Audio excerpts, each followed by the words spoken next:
introduce Rob. Rob and I go back a ways. We are both guides for a unnamed museum of modern art, which we call SF UMA, the San Francisco Unnamed Museum of Art.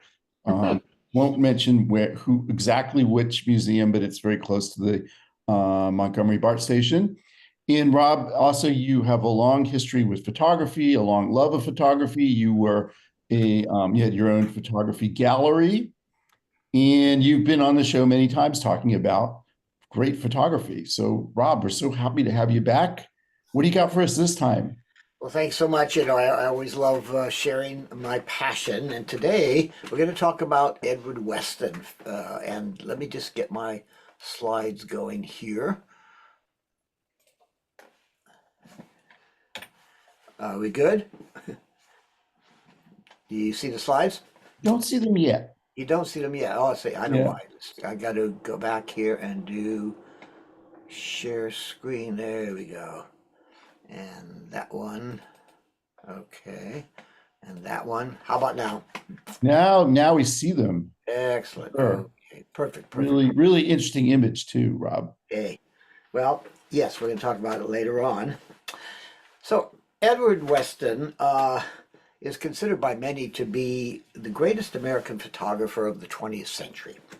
He took photography to a new place, really, to new heights that had not been achieved before.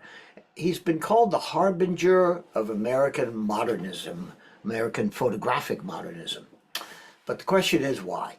Why is he considered to be so great? And why is he so highly touted? Well, that's what we're going to talk about this afternoon. And let me see why this is not working. There we go. Okay.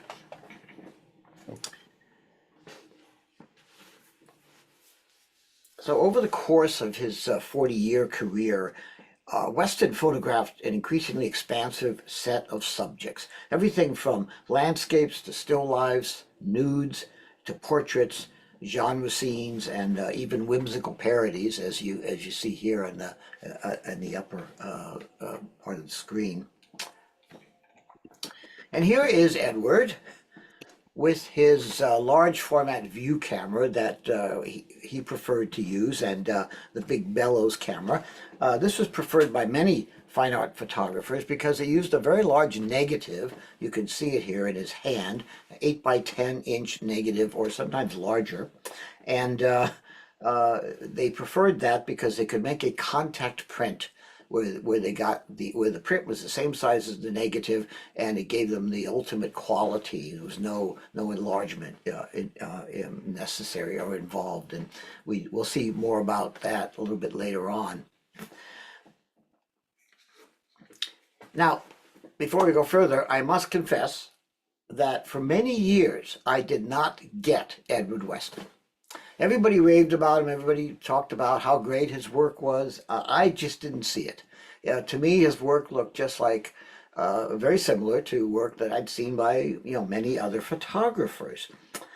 Well, what I didn't realize at the time was that Weston's greatness has to do with the fact that he did it first. He set the pace and the tone for many other photographers who followed him, and he was a great influence on 20th century modernist photography. His work was far ahead of the curve of what anyone else was doing at the time.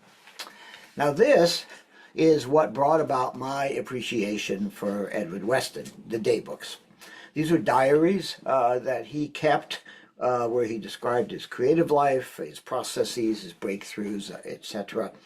And as I read the accounts of what he was photographing, I began to understand his greatness, the greatness of his vision and what he was doing. So let me share that with you today, and hopefully by the end of our session you will be as excited about Edward Weston's photographs as I have come to be. 1910 found Weston in his studio in Tropico, California, which is now a neighborhood of Glendale, Southern California, and he was doing lots of portrait work.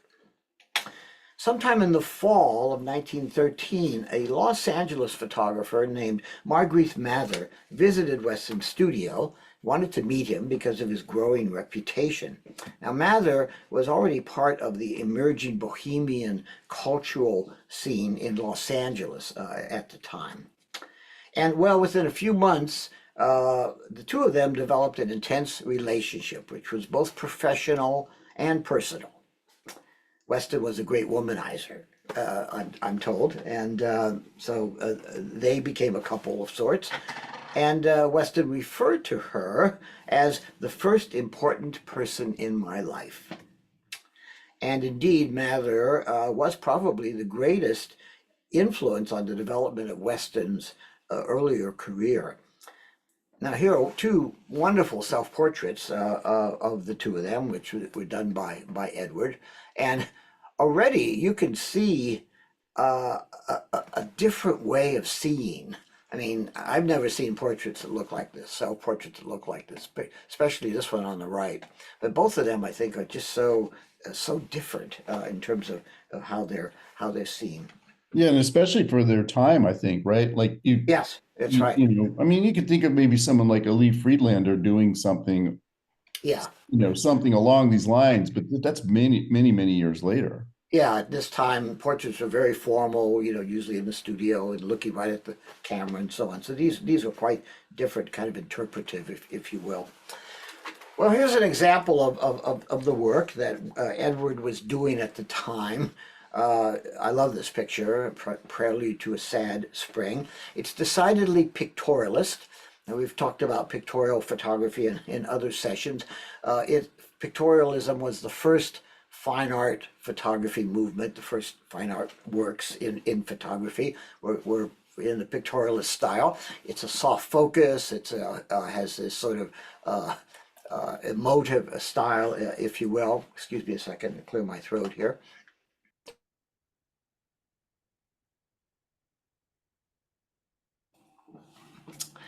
But even here, for a pictorialist piece, you see a kind of emerging vision. Again, the unusual composition, the figure here, but the use of the shadow and all this negative space and the shadow of the tree just makes for such an interesting image.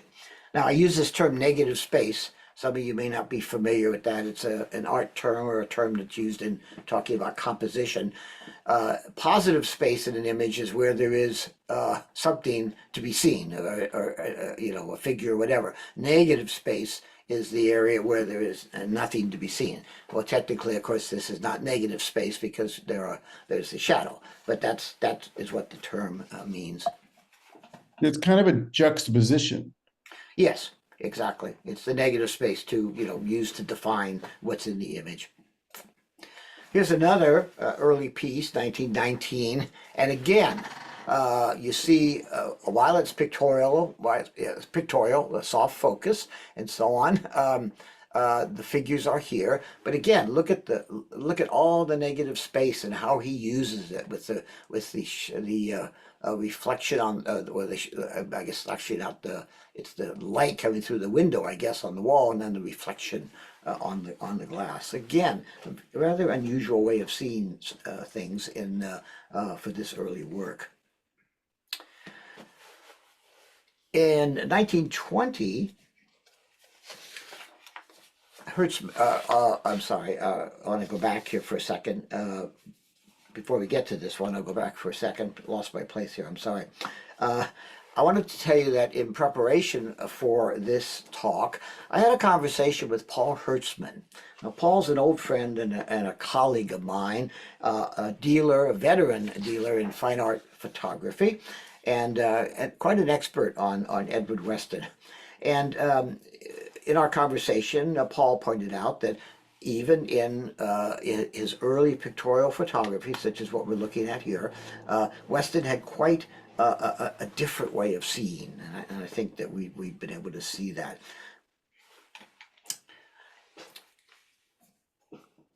Now, in 1920, Weston began photographing nudes, and he continued photographing nudes really for the rest of his life. They were a favorite subject, but again, a different kind of a nude. So let me just throw this out to Rodney and then anybody else who wants to contribute here.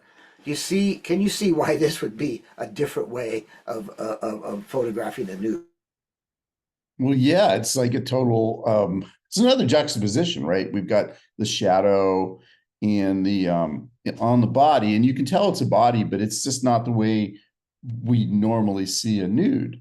And it kind of is almost a subtraction of the body, right? That's my Yeah. reaction. What are other, I'd love to hear some other thoughts, either unmute and share them, or you can throw them in the chat. I really like that detail of that chest to Ronnie. Do you like the detail of the chest, and maybe what about it, Paco? Maybe Apparently, it reminds me about the light. yeah, we've got the light. Just really an interesting way of looking at it. Gail says only torso and cross shadow on torso. So it's like it's only a part of a person. We don't see their face. We don't see the whole body. And look at the title, Refracted Sunlight. Interesting. Yeah. So we'll see more examples of this later. This is an early nude, but you'll see how that how he evolves with nudes as we go along. Well, in 1922, Weston visited Middletown, Ohio, to visit relatives, and while he was there, he made 5 or 6 photographs of the tall smokestacks at a nearby plant, which was the Armico steel mill. And these images really signaled the important change, the departure for Weston from the pictorialist work that we've been seeing to this new rather modernist style, if you will. No more soft focus. Here you have a sharp focus. You have the strong lines in the images as compositions. Here these against the background, and the wires over here. It's a decidedly modernist style. This is the beginnings, really, of photographic modernism, which was characterized by these kinds of qualities: strong line, strong composition, abstraction, the shooting from below, as you see in these two, to give that dynamic perspective. We'll see more of these later on. I think the cropping is real interesting on especially the one on the left and the right. Yes, yeah. And remember, Weston shot with a large format camera and made contact prints, so there was no cropping. This is the full negative, what he saw.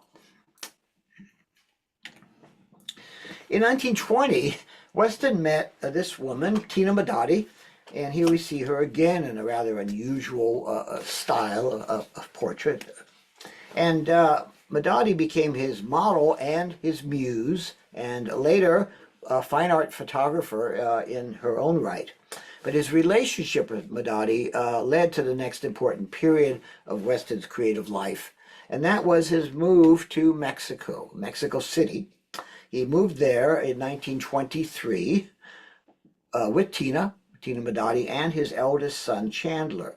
And they lived there till 1927, basically 4 years. Now, the sojourn in Mexico greatly affected Weston's photographic philosophy and style, as we'll see in the next few slides here. We had a comment in chat from Anne about the precisionist movement in painting Yes. in relation to those two factory photographs. So, I mean, I guess we have late getting it up. I'm trying to remember the name of there's some like Joseph Stella, I think, is one artist that comes to mind.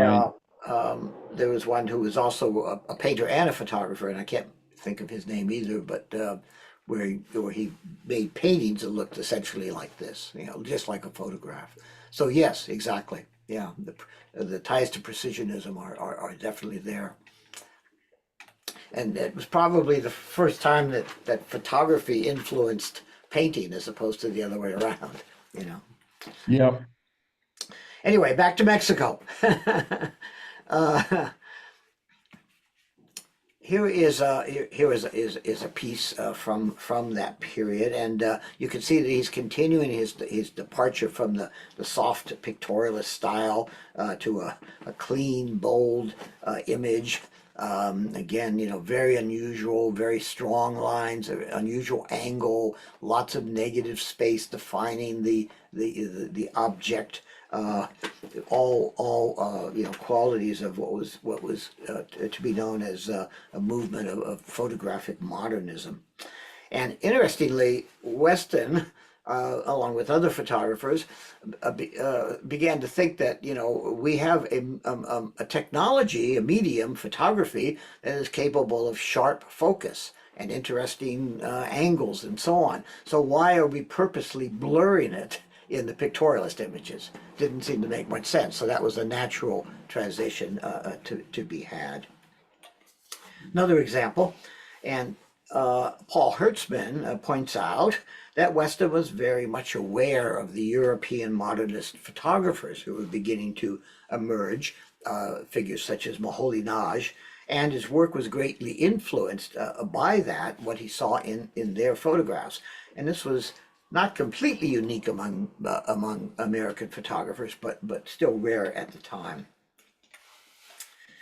Here's a wonderful picture. I love this one.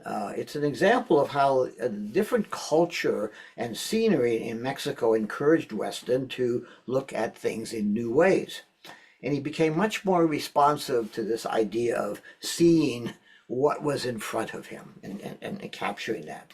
He turned his camera on everyday objects, such as we see here. You may not think that the wooden bird is an everyday object, and perhaps it's a stretch to say that. But the point is to notice how he sees these objects, if you will, in a rather fresh way.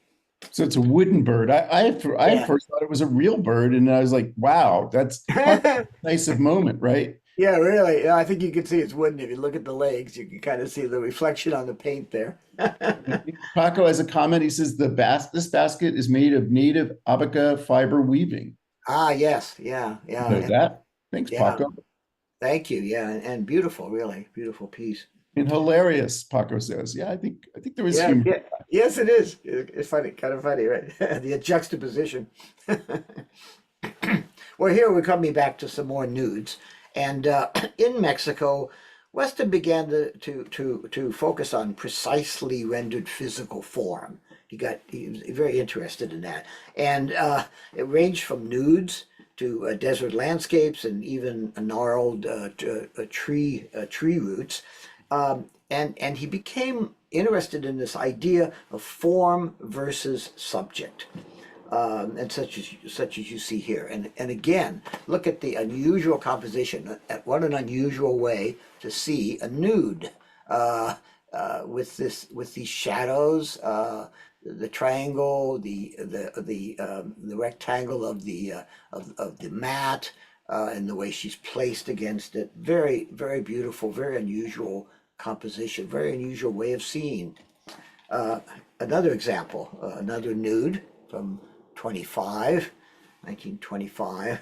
Again, rather unusual, I think, the way that she's posed, etc. So let's consider these two. I'll start to throw it out to the group.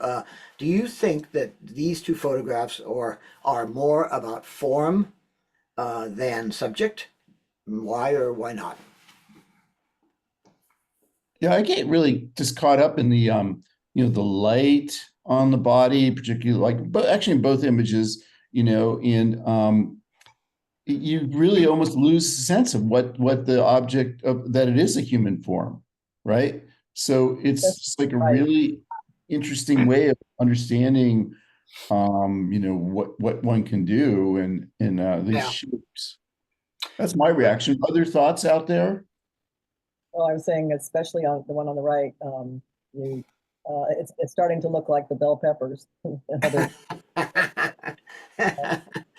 Interesting comment. Yeah, we'll get to the bell peppers. Still not really sharp focus. Doesn't seem like. Of course, they could be a little distorted in the slide, but the shadows on the right are much softer than the one on the left. And the one on the left, yeah, On the left is an exterior photograph using whatever the light was, the natural light, and the second one, the one on the right, is obviously a studio photograph where he had more control of where he could put his light. You it's see that? in form and Yeah. composition and subject. Yeah. We've got a comment from Gail in chat. Very geometric, especially the picture on the right. So the geometry of it's kind of is really intriguing. Yeah. Well, let's move on. Lots to look at here. It brings us naturally to this picture, Excusado, which is one of Weston's best known photographs. And ironically, once again, here it is the form that Weston is responding to. He replaces the modernist canon, if you will, of form follows function with the notion of pure form. And this is what he has to say about it in his day books. He says, my excitement was absolute aesthetic response to form. For long, I have considered photographing this useful and elegant accessory to modern hygienic life, but not until I actually contemplated its image on my ground glass, that is, in his viewfinder, did I realize the possibilities before me. So, I wonder what thoughts we have about Excusado, about a picture of a toilet bowl. Well, of course, it's going to bring to mind Marcel Duchamp's what he calls fountain, Yes. the urinal that is in some museums. SF MoMA has it on display at times. Yes. And I feel like that, like Duchamp, it's really like he's really provoking his audience. He's like knowingly being a bad boy with that image. Whereas this one really isn't like that. This one is really just like, this is a very interesting looking object. Look at the way the light reflects off of it. And we can forget about what it does. That's my reaction. But other thoughts? Gail says It said that this area, the neck area, is the most important one. Because why? The water flushes down and with a force swirl, and then came down from the back, came down the back, and then go to the ground. Instead of just one straight down, it is a curve to make the water seal. That is invented by British. That's a very tricky mathematics that Yes, that's precise. correct. So it's also Right. his precision. Yeah, and that of course is about function, what you're explaining. But Weston's interest in it is really more the form. He loves the beauty of it. He sees it almost as photographing a nude. And you notice how he places his camera so low, looking up at it, and so on. Well, we got we can talk about this all day. But yeah, go ahead. So Gail says it's seeing beyond the scene. Pretty cool, says Gail. Yes. Parker says this is so cool. That reminds us about a toilet bowl. Ann says, I can't forget that it's a toilet, not elegant to me. Kay says it is a beautiful form, almost like a shell. And Ann says, I would have liked it better if cropped.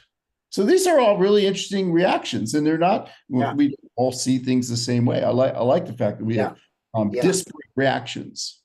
Yes, and you're all talking about, some of the works that are to come, which is interesting. Some of the ideas that incorporate. Well, let's move on. We've got lots to cover here.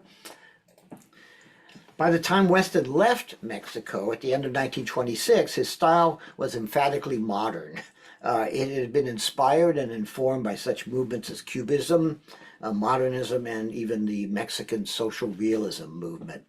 His work was now characterized by crisp lines, abstract forms, and a wide-ranging tonality, such as you see here. Well, when he returned to America, he moved to Carmel, California, just south of us here, where he soon met this woman, Henrietta Shore. And in February 1927, Weston recounts in his daybooks an event that changed his life. a friend took him to Shore's studio in Carmel, where he expected to see the work of another artist. But instead, Weston was struck with a revelation. And he wrote in his daybooks, "Deeply felt, finely executed paintings moved me at once. How rare it is to be raised to unexpected heights." He really had a visceral response, if you will, to Henrietta Shore's work. And he goes on. To describe her semi-abstractions when he writes, "When she paints a flower, she is that flower. When she draws a rock, she is that rock." Shore's work stimulates directly through the senses without intellectual interference. You can see what I mean by reading the daybooks, and when he describes all this, you really get an insight into his thinking and what inspired him. And this began a long time, many-year collaboration between Henrietta Shore and Edward Weston, working together as artists in different mediums. Here you see two images, one photograph, one painting from Point Lobos.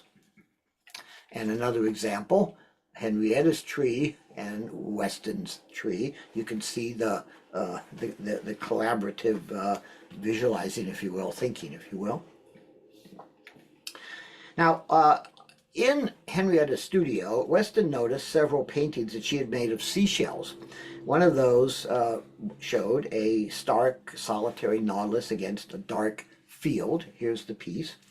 And Weston was struck by the strong similarity in Shore's work with what he was trying to achieve in his own work at the time, having become interested in single natural objects as subjects. So Henrietta Shore really helped Weston bring about the next change, the next stage, if you will, of his career.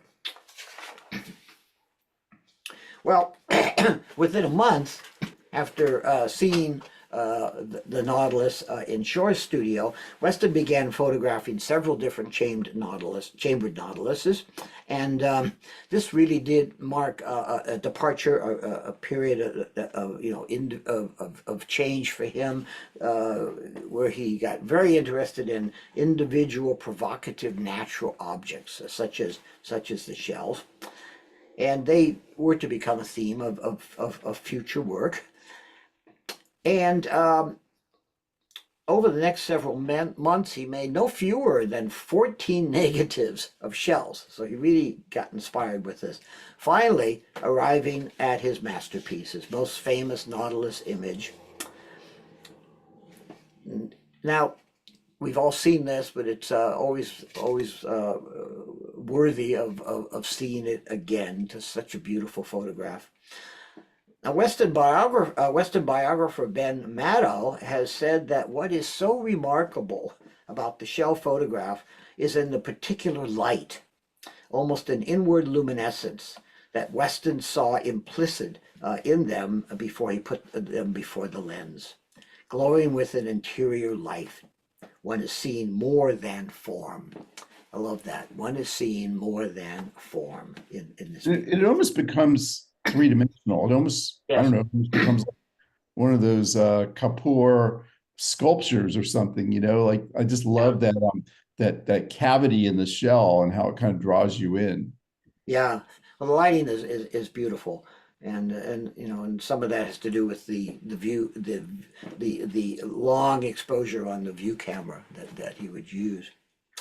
Well, as beautiful as this piece is, another image was yet to be created by Weston, and it would surpass even the chambered Nautilus photographs, and that, of course, was Pepper number 30. Here it is. It's made in August 1930. And it reflects the progression of Weston's approach to the still life. It is no longer, it's no wonder, I should say, that this photograph is really considered a modernist masterpiece. Even today, over 90 years after it was first photographed, the image remains strikingly fresh, visceral, and immediate. Well, Bell pepper? Bell pepper? Yes, We- yes, it's a bell pepper. Yes, yes, yeah. Now, Not a you know, jalapeno. yeah, yes, that's right. And interesting to note that first of all, it's number 30. There were 29 before it that he didn't like good enough. It wasn't, what he was really was after. It took him an evolution to get there. But interestingly, when he tried to photograph this, he first put the pepper on top of a milk bottle. But as he needed a long exposure for his view camera, and trucks kept going by the studio and shaking it, and so he could never get a clear image. So what he ended up doing was to put the pepper inside of a funnel, and here you can see the curvature of the funnel on the bottom here. And I think that this really enhances the photograph. These light spots in the corner. And Funny, we would never know what it is, no, you wouldn't know what it is. In fact, I Yeah. looked at this picture for many years, never realizing, that was a curvature. And the story is that after he photographed it, he had the pepper for dinner. So, Really? yes, that's the story. I hope it was good. He Sure killed was. it. So here are a couple of comments from critics at the time. Edward Weston's work makes those who see it aware of beauty constantly before the eye, yet never before perceived. And this other comment from the New York Times Magazine, with all the ardor of the modernist, Mr. Weston has joined in the search that animates all modern art, the quest for significant form. But he has gone about it in a way utterly different from the painter, the sculptor, or the sketcher. Yeah. We have a couple of comments in chat. Yeah. I want to mention. Gail Yeah. says curvature makes all the difference. I thought it was a wooden bowl. That was, I think you're talking about what's around it, right, Gail? And Paco says he finds it really stunning. I think is one of his favorite images. We had an earlier comment from Sherry about the shell, and there was I think the painting that looked like a water bird or something. So it's you can abstract these into being different things, Yeah. Yeah. Like to me, this very much looks like a human form. It could be somebody flexing their muscles, perhaps. Yeah, and it's interesting that in the day books he talks about that everybody tried to see an image in it. Somebody saw Lincoln in it. Somebody thought it was represented a nude, and he said emphatically that he had none of that in mind. He was just interested in the form of the pepper. Well, let's move on. So let's go back to our question here. Why is Edward Weston considered to be such an important photographer? Well, again, some thoughts from Paul Hertzman. Weston made photographs unlike anyone else was doing at the time. According to Paul, Weston's work was more complex than that of any other photographer of the day. And even the early work, the pictorialist work, as we've seen, even his nudes, they were fresh and different in approach. Now, we've noted that he was influenced by what was going on in the European art movements of the day, and it's particularly notable that in 1929, Weston's work was included in an important early exhibition of European modernism. It was called Film und Foto. The exhibition took place in Stuttgart, and here Weston's work was exhibited alongside that of early European modernist photographers, including New Vision artists such as Moholy-Nagy and Radchenko. New Vision was the movement of modernist photography. And it's particularly significant that an American's work was included and was highly praised in the exhibition. As Paul puts it, and I quote here, Weston's photographs are just different. You can't compare them to anyone else's. Not to mention the countless fine art photographers who were influenced by Weston's vision. And again, as Paul said, and I quote, it's just the best stuff out there. So Paul obviously is a real lover of Weston's work. So let's take a look at a few more photographs to see what Paul is talking about. Here are a couple more nudes. And again, notice the unusual way that Weston sees his subject. Again, the image seems to be more about form and not so much about the nude model, if you will. Now, when I look at these, they remind me of Ruth Bernhardt's photographs. Some of you might have been in on our Ruth Bernhardt talk about a year ago, and it's no wonder because Ruth always credited Edward Weston with being her inspiration to become a fine art photographer. She had been as a young woman, she was basically a commercial photographer and had a chance meeting with Edward Weston on the beach in Santa Monica. And as they became friends, he encouraged her to use her craft to create fine art, which she didn't even think would be possible at the time. So he was a very important person in her life. But I digress. Another beautiful nude. I love this one. And one of my favorites. Now it's called Nude Floating, but to my eye, it's about much more than a nude. She's a part of the image, but there's so much more going on with the water and the composition, the lines of the curvature, the framing, etc., etc. So let me ask, when we see these, this group, let's go back to that question, form versus subject. Are these pictures of a subject, or is it more about the form of the subject? What do we think? Yeah, I mean, I think like it's like these shapes that come out. So it is form, and you don't get so much caught up in, we don't even have a sense of like who the person is. Yeah. Right. Anne says form also. Any other thoughts out there? Sylvia earlier said that the pepper reminded her of a bodybuilder. Yeah. Yeah. Sherry says both form and subject, but form predominates. Good comment. Yeah. Paco thinks this is brilliant. I think it is. It's just, and I really like the one on the bottom. Like just the interesting lighting of the different ones. So we have like the one in the upper right with the black background, the one on the bottom with the light background, but the model still kind of sticking, becoming the predominant form in the picture. Yeah. Well, the shadow, it looks like it's on sand, and yet there is shadows on both sides. I guess perhaps the light was directly overhead.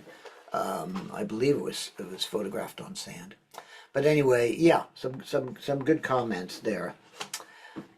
Well, let me digress now and show you where Edward Weston lived.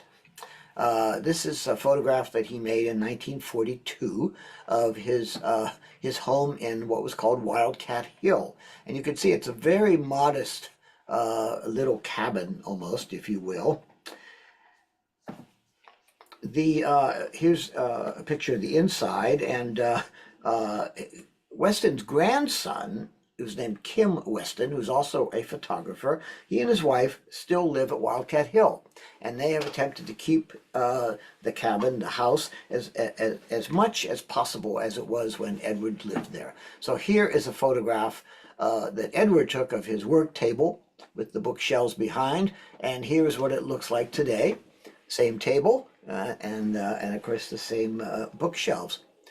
Here is Edward in his kitchen, feeding some of the cats. There were lots of cats there. I guess that's why they called it Wildcat Hill. And he loved the cats. In fact, he actually he photographed them and he made a whole book called The Cats of Wildcat Hill. So he obviously loved them. And here is the kitchen today. Very much the same in the corner of the cabin. Here's Weston's desk, as they've preserved it. And here is his darkroom. Now this is Kim on the right. This is his grandson, and this darkroom, I've been in it twice when I visited the house, and I'm always struck by the simplicity of it. Now, compared to a modern darkroom, it's very, very simple. It's nothing but a closet, if you will. And we talked about how Weston preferred the large negative so that he could make contact prints, and this is how they were made. This was called a printing frame, and you would place a piece of photographic paper here, and then the negative on top, and then expose it. And he exposed it with nothing but a naked light bulb hanging down from the ceiling. So, and this is the way that Weston made these gorgeous, gorgeous gelatin silver prints that today are so sought after still by collectors, and that sell for huge amounts of money, made in this very, very primitive darkroom. So we have a question, Rob. Where is Wildcat Hill? okay, it's just south of Carmel, off of Highway 1. Yeah, so it's very close to Carmel. And it's a place I think you can make arrangements to visit there, right? Yes, you can. Yes, you absolutely can. And as a group of our guide friends recently did, and yeah, you can. They part of the reason they keep it as they do is because they want people to visit. You can also go on YouTube, and I think Kim has his tour there, so you could take a look at it there. Well, we're going to conclude with some photographs of Point Lobos, because it was such an important place for Edward Weston. As early as the 1930s, he started making regular trips to Point Lobos, which again is in that same area near Carmel, and he would continue to photograph there until the end of his career. Now, Amy Conger, who is a Western scholar who published his Catalogue Raisonné, talks about the significance of the Point Lobos work. And she calls Point Lobos Edward Weston's spiritual home. And it really was. He loved being there, and he was very inspired by it. And he made numerous photographs there over a period of many years. And she writes that the Point Lobos work is where he really fine-tuned his photographic vision. She writes, Weston arranged his compositions so that things happened on the edges. Lines almost cross or meet, and circular lines just touch the edges tangentially. His compositions were now created exclusively for a space with the proportions of 8 by 10, in other words, the negative. There is no extraneous space, nor is there too little. Paul Hertzman's comments about Weston's greatness, I believe, are evident in these two photographs. And I quote here from Paul, "For Edward Weston, it's the thing, whatever he sees. It's not the whole rock, it's a piece of the rock. It's not a whole tree, but a piece of the tree. When he zeroes in, that's his mastery," says Paul. Yet one more example of Weston's marvelous eye. And here's where we get to the emotional part for me. This is Edward Weston's last photograph. It was made at Point Lobos in 1948, and when I look at it, I see a certain calmness, I see a sort of sense of completeness. And yet, for me, there is also something very sad about it. In a way, it's kind of disjointed. I want to throw this out to the group. I wonder what you see. What do you see any emotion being expressed in this last photograph? Well, it's kind of stark to me. And the white rocks almost make me think of bones, almost like a skeleton or something. Yeah. So it does make me think about possibly death, possibly, the end of something. But other thoughts out there? It's like shatter. Shatter. Explosion, shatter. Oh, Shattered, yeah. yes, shattered. Yeah, Uh, yeah. Good description. Looks like the skeletal parts in a deer skull in the top right corner. Yeah, And very different. Ann says, I was going to say bones too, and the large rock suggests a Yeah. horse's head. Very different than the other rocks I showed you, where has zeroed in on something very specific. Here, there's this sort of scattering, and it almost seems as if he's kind of almost lost his style in a way. It's the last picture of a long creative career. So Paul anyway, says it yeah. speaks of being buried in the earth. Joanne, if you move your eye from bottom to top, it becomes more simple and stark. Hmm. And then Anne asks, what happened to him after this? I will tell you in a minute, as soon as we stop discussing the picture. Are there any other comments? I do think there's some luminosity off of the rocks that I find interesting. You know? Yes, absolutely, yeah. It's not like a bad image. It's just very different from his earlier body of work. Yeah, exactly, yeah. And there are literally hundreds of photographs from Point Lobos, so we've only seen a couple of them. Well, Weston lived for another 10 years after he made that photograph, his last photograph. But due to his worsening Parkinson's disease, he was unable to continue to photograph. However, he did still welcome photographers and guests to Wildcat Hill to learn from the master. Edward Weston died on New Year's morning, 1958, sitting in a chair facing a view of the Pacific Ocean from his beloved Wildcat Hill. After his death, his favorite spot on Point Lobos was renamed Weston Beach. So let's give the master the last word. The camera should be used for a recording of life, for rendering the very substance and quintessence of the thing itself. And that, my friends, is the magic of Edward Weston. I hope I've been able to capture it for you and to awaken in you an appreciation for the important contribution that he made to photographic modernism in the 20th century. And I have to tell you, I no longer don't get Edward Weston. Now I get him in spades, and I hope you do too. Thanks for that, Rob. That's a great presentation. I applaud you.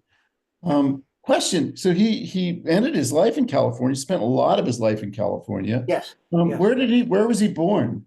I think Illinois. I'm not sure about that. You could look it up though. Yeah. Like so many of us, not you, but me, and others, he came from somewhere else and ended up in California. Yeah, and of course he was in Southern California and originally, as we said, but he really found his home in, I think, in Carmel. Never a Dodger fan. Yeah. Yeah. Some nice comments in chat. This was wonderful. What an incredible photographer, says Sherry. Paul says, thank you so much. Gail, thank you, Robert, Rodney, Nikki, and Community Living Campaign for a great talk. Learned a lot and enjoyed immensely. Thank you. He is incredibly vivid, says Paco.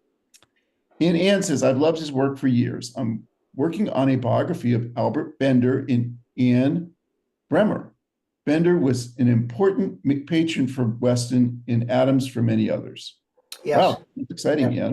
Yes, he was, and one of the not exactly founders, but one of the early supporters of the of SF MoMA, which was then called the San Francisco Museum of Art. And interestingly, Bender did collect photographs and gave a group of them to SF MoMA, and that became the root of the beginnings of what is a huge, wonderful photography collection. So they were a museum that was acknowledging photography long before others were, thanks to Albert Bender. So, question from Sherry. This picture we're looking at right now, is that a self-portrait? I'm not sure. This last one is this one, I believe, is by Imogen Imogen Cunningham. Cunningham. Yeah, right. I don't know about this one. I'm not sure. But interesting. Look at his black fingernails. Uh-huh. Yeah. That was from the chemicals, the very caustic chemicals that he used in the darkroom. And some attribute his Parkinson's disease to being, exposed to those chemicals for so many years in what was probably not a very well ventilated darkroom. Today they're better designed. Hmm. Only So in the left hand, huh? Was it left-handed? Only on one hand, yeah. Left hand. yeah, he must have been left-handed. Yeah, yeah. Oh, And Rob, what are the good museums for seeing Edward Weston's Oh gosh. photographs? Well, he's widely collected. The Center for Creative Photography in Arizona has his archives, as they do for I believe Ansel Adams and a lot of other photographers. But it's not really. They don't have an ongoing exhibit. I don't think there are any particular museums. There are. He's held in many of the museums of modern art, and I don't think there have been any exclusive shows of his work in a long time, unfortunately.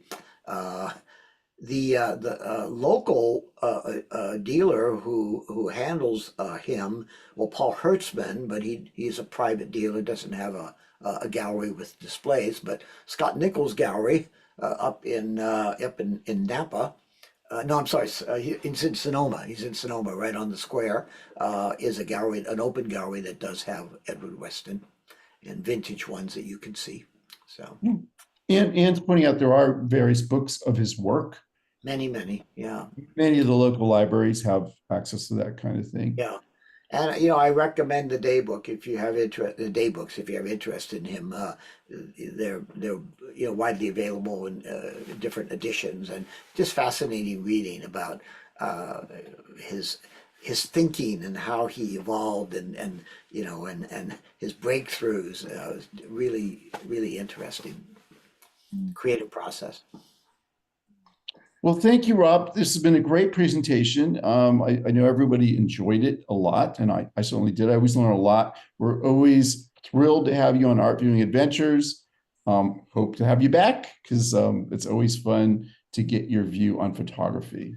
Well, I always enjoy being here, so thank you. Me And too. I am thanks so to thrilled. everybody. Sorry, Paco. I am really so thrilled of all of the pictures, Mr. Robert. Yeah, good. Yeah. Well, they're beautiful. Well, there are a lot of books. I encourage you to go to the library and look them up. You'll see a lot of books with lots of pictures that he's done. A huge creative body of work. So Well, we love our libraries, and our libraries have lots of these materials. So, Nikki, I thought we should take a moment to remember this is Veterans Day, and all the people who served our country. And you mentioned at the beginning, your father Juan Tresvina served in the armed forces during World War II, and was in North Africa. And Rob, I think you said your father was also in the armed forces at that time. So yeah. definitely we should be thinking of these people on this important day. Yeah. Anybody else have someone they would like us to take a moment to think about? Throw the name in the chat or unmute if you want. Sherry says her father too, he served in England. My father did not serve in combat, but he was in the US Army in the 1960s. Oh, My father was in the 10th Mountain Division. he's lucky to get sent over, right? Yeah, he was just a little bit before the escalation of Vietnam. Yeah.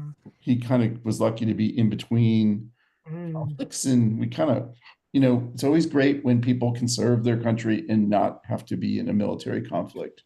Yeah, of course. Yeah.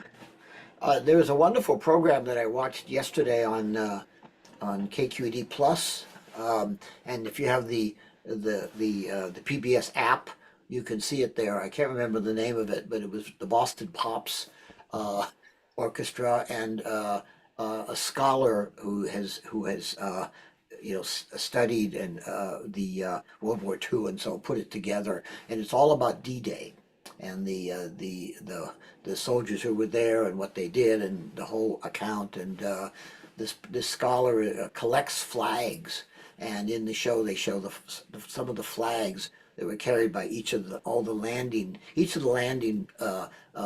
vessels had an American flag on it. And so many of them were sunk and so on, but he's collected some of the flags. So very, very moving show. So I'd recommend it if you can find it. The stories sound amazing, and we really have to remember our current generation of veterans as well, who are struggling with, I think, even more difficulties than past generations. Not to discredit anybody else, but the PTSD and what they come home to is just it's heartbreaking to see our veterans suffering the way It is, yeah. really heartbreaking. Somebody put up about a book called The Women, fiction about an Army RN serving in Vietnam, in country and upon their return to the U.S. Very vivid. I'd like to read that. Thank you, Gail. Yeah, and then Kate mentions her grandfather serving in World War I. So you had a parent and a grandparent. I think we all have a connection to this, right? Yeah. In some way or another. My uncle, my dad, even my mom wanted to be involved. So thank you, veterans. Thank you for your service. And we hope we can support So you. we're going to wrap up Art Viewing Adventures. And I know, Nikki, you're going to tell us what's coming up next from the Community Living Campaign, which does not include, we will not have boomer music tonight. I think it's on Thursday. It's on Thursday, the 14th. Rockabilly Greats. That sounds like so much fun. And then the week of Thanksgiving, that Tuesday, he's flip-flopping the days now. So you got to get your calendar. Tuesday, the 26th, he's got the Great Girls groups. And then I wanted to mention too, a little bit, just for a second, about the SFPL, our public library. They come out every month. You can get this at every branch, anytime at the library, their newsletter for the month. And they have little exhibits in different branches, especially at our beautiful main library. Right now they have the San Francisco history and posters, which I think would be really fun to see. Over 1,200 printed posters. And that's downtown. And they also have a special exhibit on Maya Angelou. They're really doing a lot on Maya Angelou with the monument they have now and at the center of the library when you enter that center outside lobby. So there's an exhibit on Maya Angelou and what she did with Glide. So they have different things all the time. So when you're interested in art, and just a little shot at a time, check out the library. Yeah. Okay. Thank you so much, everybody. Yep. We'll see you guys in 2 weeks. Oh, We'll be see back you talking too, about everybody. Bye. Thank Thanks, you. Merry Nikki, for Christmas. hosting. Bye. Bye. Bye-bye. All right. Take care. Here. Bye. Thanks, Rob. Take care, everybody. Bye, Paco. Bye, Nikki. Bye, Rob.